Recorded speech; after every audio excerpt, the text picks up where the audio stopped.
From Glitch HQ on Riverside Avenue in colder than before Minneapolis, this is Nice Games Club, the show where nice game devs talk gaming and game development. I'm Martha McGarry, and I make nice games. I'm Steve McGregor, and I make nice games.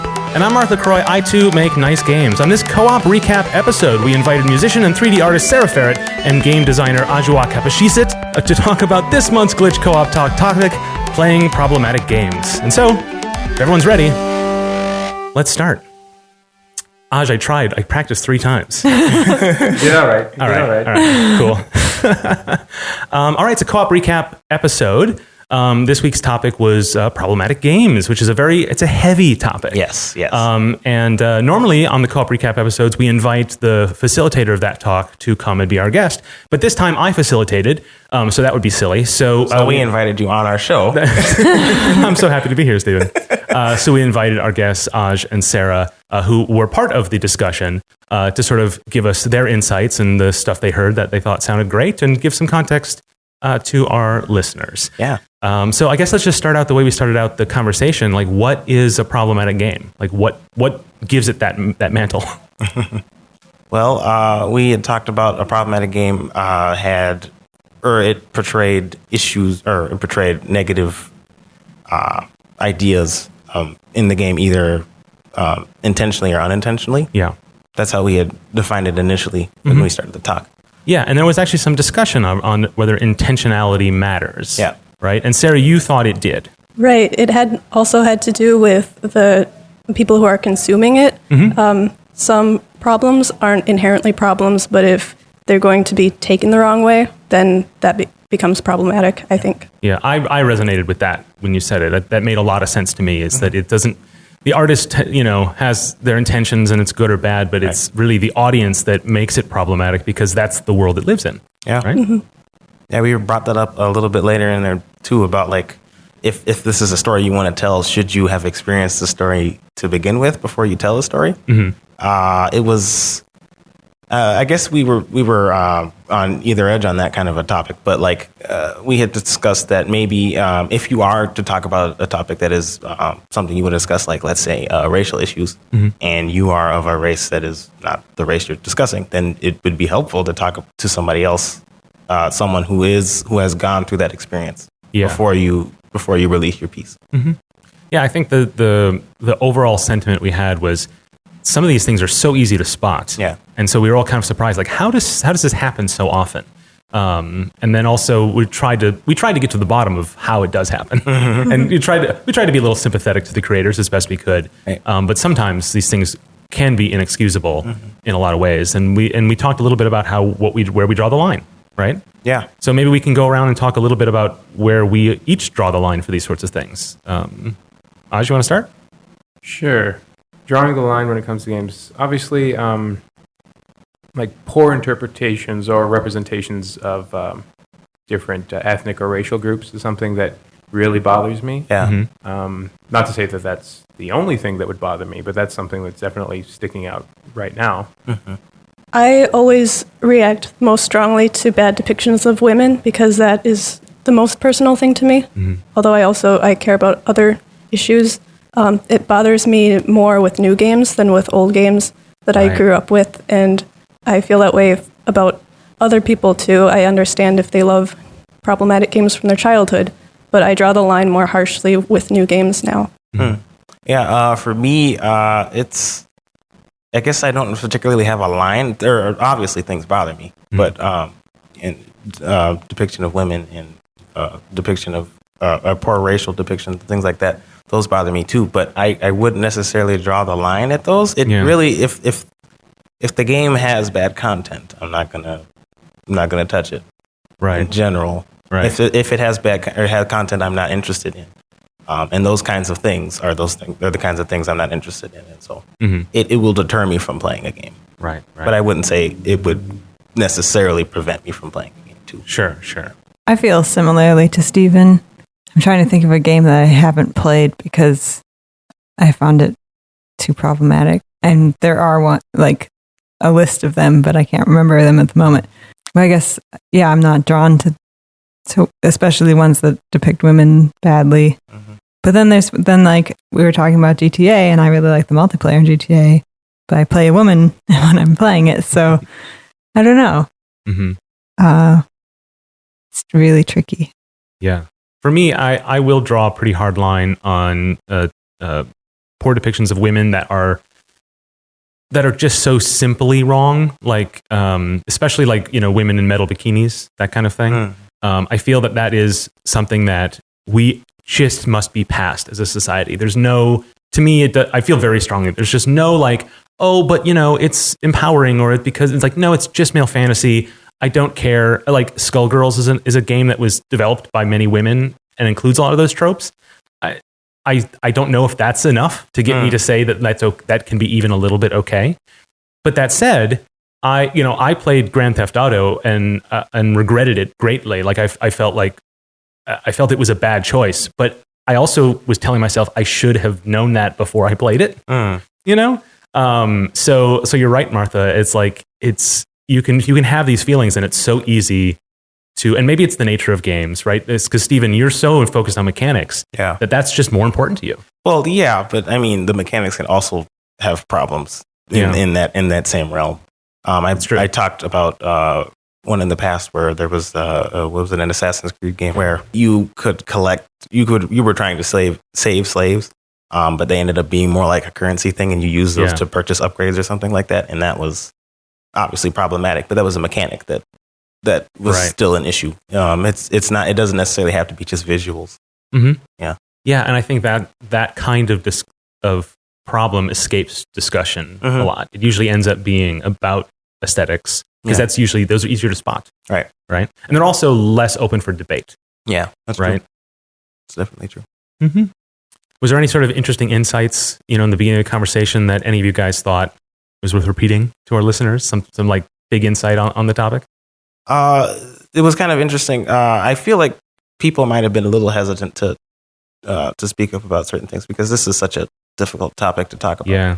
But it was just interesting how everyone had different opinions on this, and it was difficult for other people to draw the line. Like me and Martha, we had that same issue where we don't necessarily draw the line at things, but there are obviously things we have issues with.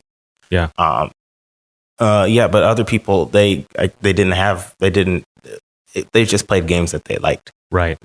Which and they recognized that they had issues, but it maybe didn't bother them as much. That reminds me, it really just depends on the person. Like certain things would bother me more than they would bother you, Mark, or something. Sure. Like you're talking about the UI. Oh yeah. Choose your fonts carefully, people, or else I'm coming for you. Yeah. I mean, obviously, we're talking about things more extreme than that, but it depends on the person, and so that person, there are certain topics that person would have to draw the line at, or bothers them more than other people. Yeah. And it comes not just from like your likes and dislikes, but certainly your background. Yeah. Right. And one of the things I found a little bit counterintuitive, perhaps, is, and I'm always trying to monitor myself as a privileged white man. I always want to make sure that when I notice these things, I don't just like file them in the interesting things I know, that I actually take it in. Yeah. And so I found it sort of easier to sort of like take those stands when I can. But what I found interesting is among the group, it seemed like the people who you might have expected to have more of a personal connection and a problem with certain things were almost and seemed more likely to be like, well, it's just everywhere. What am I going to do about it? Yeah. And so it ends up, it taught me that like, oh, well, I have the privilege to take that stand, because it's like, I'm not barraged with it with my personal experience. I mean, is Stephen, does that have anything to do with sort of like with your reaction to it? Well, maybe a little bit. Like, I mean, I am a man, so I recognize it's more difficult for me to recognize issues with sexism and things than others. But due to my own experiences, I suppose that it kind of makes it less of an issue for me, maybe a little bit. But I think getting used to it is kind of a survival mechanism, because if you're always noticing things that you didn't like, you could be driven crazy. You'd be angry all the time. So I think that's why some people are less likely to speak up, even though they are more personally affected by things, because they don't want to deal with all the anger that brings up. Yeah. It puts a target on your back. Yeah. Right. In a way that it doesn't for certain people. Yeah. Yeah. What examples of problematic games did we bring up? We brought up Grand Theft Auto 5. Yeah, that one's a pretty easy one to, to talk about. Yeah. But we also, I talked a little bit about a Metal Gear Solid, which is a game that I thought had a lot of interesting, mature and nuanced discussion about certain things, but it was totally 5 years old about gender. And just my sort of my heart breaking when I came to know that. That was my big one. Yeah. Yeah. How do you even know that a game is problematic unless you play it, right? I mean, you could, with some things you could tell aesthetically, I suppose, but yeah. How can you tell? You guys have opinions on that? Well, I think another part of that is, obviously, players are going to have different experiences, so it's not necessarily that the game is played; it's who plays the game. Yeah, right. Will kind of decide. Yep. Or something will be identified. Yeah. Or can be identified if somebody is more sensitive to something or sees something that somebody else will not. Right. Yeah. There's media that I've consumed that I didn't recognize that there was an issue, but someone brought it up to me, and then after careful thought about it, I realized that was an issue. But I didn't notice it because I suppose I was at a point of privilege, and then I didn't have to. It's not something I would recognize. Right. I suppose. Yeah, we talked about the complexity of works, right? There's certain things that we wish we could disqualify things for. We say we would, and then we kind of say like, well, it represents 5% of this piece, which is otherwise a masterpiece. Right. And so either you let it go or you just take it in as, you don't forgive it, but you roll it in with the rest of it. And that seems to be a thing we just have to do constantly. There's just so much, particularly in mainstream AAA entertainment, where in the past couple of years, they've made lots of strides in these areas, but also just in general, like high-end games are great these days. And so it's harder, I think, for a discriminating consumer to live their beliefs. Yeah, I suppose, because it removes you from the conversation a lot. Yeah, right. Yeah, it's true. Yeah, and in truth, so few of us end up doing that, right? And so, like, I just rack myself with guilt about it. But I think that it's because it's hard to come to, again, where that line is drawn. Yeah. I mean, and there are redeeming things in games that have problematic issues too. Yeah. Yeah. Well, and then, I mean, the perennial example in these co-op talks is always Mass Effect because it covers everything. And we talked a bit about that, and I think that that's one where it has so many problems, but you also recognize it for its victories.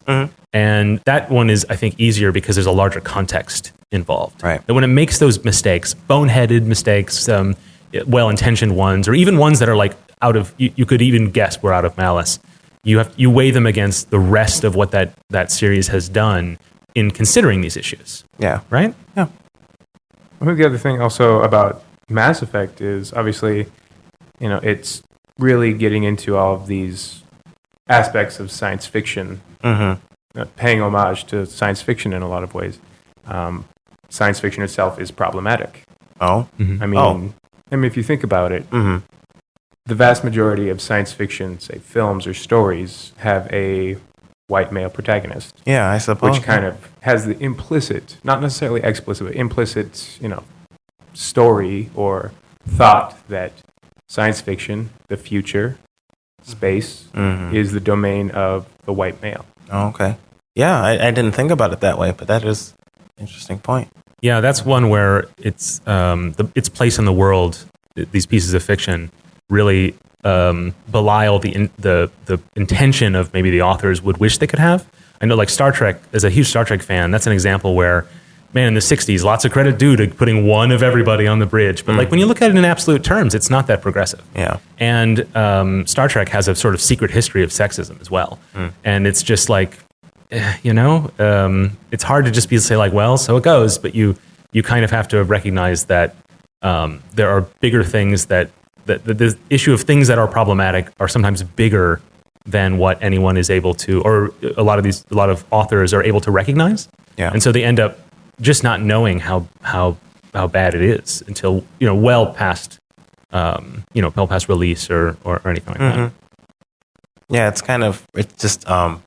it's sort of embedded in our society. Yeah, these are issues that are embedded in our society, and so particularly older ones, but still even now, because these issues are just like part of our daily thought. It's the way that we think about it, the way that we approach media. It affects the way that we approach media, and it affects the way that we create media. So that becomes a part of that media, and so it gets reinforced through the media, and so it's like a sort of like a never-ending loop, I suppose. Yeah. Like, because we think of it in that way, it gets put in our media, and so it gets reinforced by the media in that way. Yeah. It's unfortunate, but Yeah, and it seems insurmountable, and that's so depressing. And we talk a little bit about like what we as consumers can do. What games do we buy? What works do we support? Yeah. But also a lot of us are developers. Like, what can we do to change this? What can we do to not be part of that big system? Yeah. What do we have to look over our shoulder for? Yeah, we talked a little bit about talking to people of different ethnicities and sexes to figure out how you're portraying different things. Right. And make sure you're doing it correctly. Yeah, you'd almost call it playtesting, right? Yeah. Well, more than just playtesting, we were talking about hiring and consulting with people who are living the experience or have the identity that you're portraying. Right. Right. So, and I was at a talk at GDC, and they were saying like more than that, like more than having people consult with you or look over your shoulder, but like including them on actually building the thing. Yeah. Like they're part of the greater team, as opposed to you're on this game because it's about your special thing. Right. Yeah. It can't just be like the double checker. Right? Yeah. that's not the solution. Right. Yeah. That's important. And we talked also about like, well, what do you do if you're a small team and you want to write about something that no one in your team experiences? Like, do you disqualify yourself from being able to address those things, or how much harder do you have to work to do that? They say write what you know, but that's also advice people rail against, right? There's people say like, no, because then you just write boring stories because everybody's life is boring, So it's not, we didn't really have any answers, but we kind of, we thought that it's definitely something you should be thinking about. Right. But yeah, hiring, if you're, especially larger companies, just like as a bigger solution, just need to get fewer white men as a percentage in this industry. And it's really stark, and it sounds like, well, how can you solve it? But like, if everyone just recognizes that is a core issue, I don't know. It's always idle talk about that. I wish it could be more concrete. Yeah. But I don't run Ubisoft, so. And I shouldn't be running Ubisoft. Yeah. It's difficult, and it's hard. We have to get that message out there. We have to get people interested in developing games. People who normally wouldn't, or who have not in the past been interested in developing games, to get them more interested in doing so. Right. In some way. Just through education or just reaching the youths. Yeah. The youngins. Are we getting Old Man McGregor? Old Man McGregor. Talking about them youngins. Well, not to be a downer, but another challenge in getting other people other than white men into the game industry is it's very likely that people will face harassment. Right. Right. That's very important. It's a very important point, because I know that scares people from even participating. Yeah. There should be more support groups. There should be more laws, consequences for the harassers. There needs to be a lot of societal change to address that. It's difficult to figure out what we should be doing now to help those people when the larger entities aren't doing enough. Yeah, it's a cultural shift that happens at a lot of levels, or that needs to happen at a lot of levels. And I know we here in this, this game dev community are very frequently discussed it as what the gaming community is and what it is seen as. Yeah. And those pockets, and all we really can control is ourselves. At least it seems that way sometimes.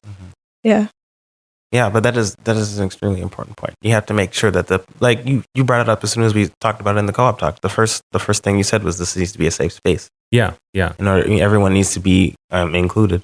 Yeah, and it's because it's so easy to say like, well, this is a thing that I find problematic, and then someone is like, well, I don't really see it as a problem, and then suddenly it becomes, now you have moral judgments in the room. Yeah, and I thought everybody did a pretty good job of letting each other speak, but also not not tamping down their own opinions for fear Yeah. of being judged, but also not tamping down their appearance for fear of appearing to judge others. Yeah. Everyone, I think, got to say what they wanted to say, and it was a really respectful talk, and I really appreciated everybody's like commitment to that. Yeah.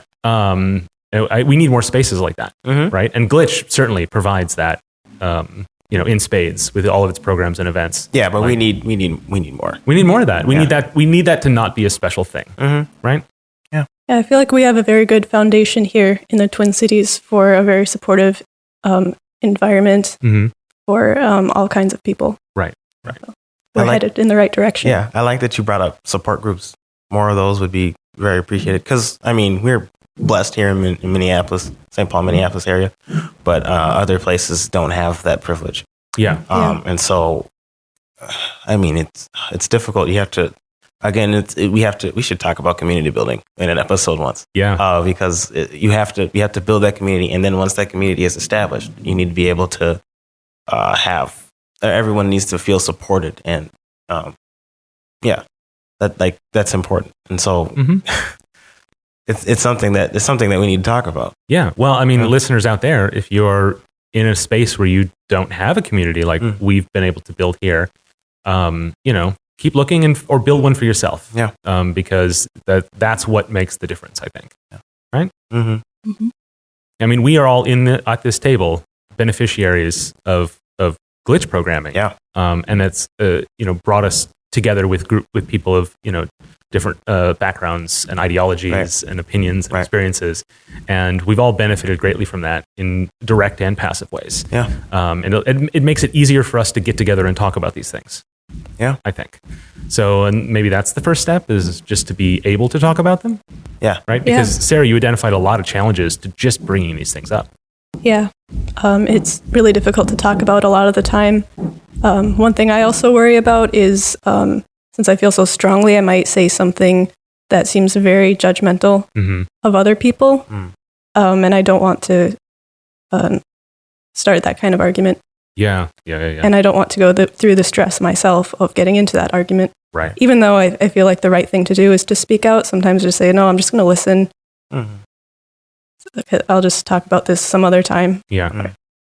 Personally, like Sarah, you and I have very similar opinions on a lot of these things, but I know that I feel a lot safer saying these things because I'm in a position where I'm not going to be the target that you might be. And like, that's been a learning experience for me to like, doesn't matter that I'm going to, when I'm talking with someone, like they don't know that I'm not going to get on their case. And in fact, I don't necessarily know I'm not going to either, right? Because I need to check my own reactions. And that's something that for the longest time I was like, why can't we just talk about these things? It's like, that was the privilege I didn't recognize I had. It's really easy for me. It's not easy for everybody. Right. Yeah. And that's one of the best things to say out loud and to talk about and have that be one of the central things of a community. Where if you don't feel like talking about something right now, there's plenty of opportunities to talk about it later. Yeah. Yes, absolutely. For sure. Yeah. Yeah, we are really blessed here. Yeah. Yeah. Well, we could maybe do a little closing thoughts, kind of like what you got out of it, and what do you want to take the conversation next, maybe? One of the things I got out of it, there are a lot of problematic games, and they're not all even ones that you necessarily think of as problematic, especially at the time. And it's interesting to kind of recognize in yourself when you recognize something as problematic, but you are okay with it. Yeah. And you compromise your values in certain ways and say, this is not something I agree with, but I'm going to let it slide because of whatever your reasons are. Whether the gameplay is good or other aspects are not so bad, or it's something that doesn't affect you as much, so it doesn't bother you as much. Yeah. So it's kind of interesting to hear about different people's interpretations of games based on their own experience, and then say, oh, I never thought of it that way. And will I play that game again or not? The answer might still be yes. That's kind of interesting. Yeah. Just by listening to the conversation, I learned that most people don't feel quite as strongly about some of these things as I do, and that was not unexpected, but just going through my head was a lot of questions like, why is that? Why do I feel so strongly? And how could I talk to people about this in the future? It was just kind of like a learning experience. It's good to just go to these things and listen sometimes. Mm-hmm. Yeah. Mm-hmm. And you have to decide if, in those conversations you have with those people, do you want to then just engage with them and share your opinion, or do you want to change their opinion? Yeah, right? I don't know. Yeah. Because it's hard. No one wants to be confrontational. Yeah. Right. Right. Especially here in Minnesota. We are a nice games club after all. Yeah. I guess I learned about how to talk about these things. Mm-hmm.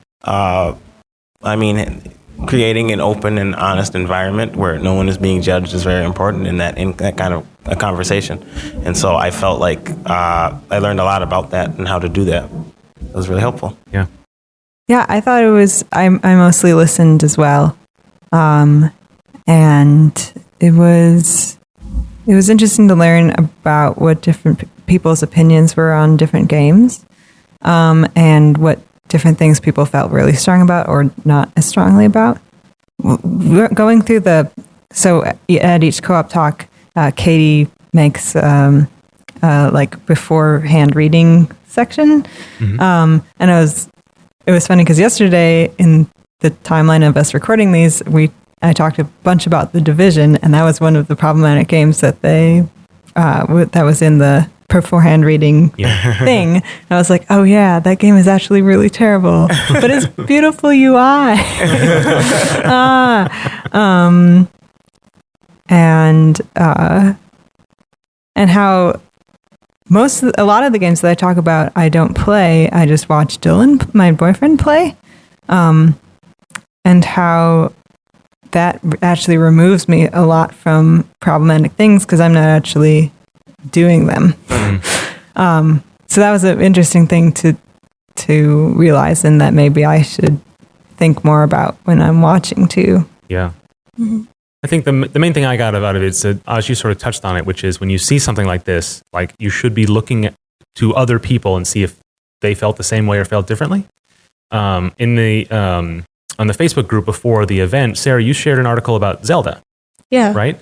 And like that surprised me because my experience playing Zelda was like, oh, it's made a lot of steps forward for this kind of thing, which is like, I mean, it's grading it on a curve because the Zelda series is tied up in a lot of old tropes. And I really thought that, they made a lot of improvements here to Zelda as a character and to a lot of the NPCs. And that was the way I reacted to it. Mm-hmm. And so it was very surprising to me. And I think that that's something that like you have to force yourself to not feel like, oh, well, this is not my opinion, so I'm against it. Like you have to look at that and take it in, and that's like an ongoing learning process. And because I'm like deep into that game, like I'm particularly like invested in defending what I like about it. Yeah. And so it's a challenge. But yeah, just when you recognize the things or when you encounter an opinion that's very different from yours, engage with that person, engage with that thought, and respect it.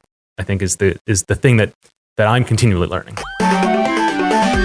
So this was a really good co-op talk, and I was because of I think the participants. I think all brought a respectful environment to it, which was great.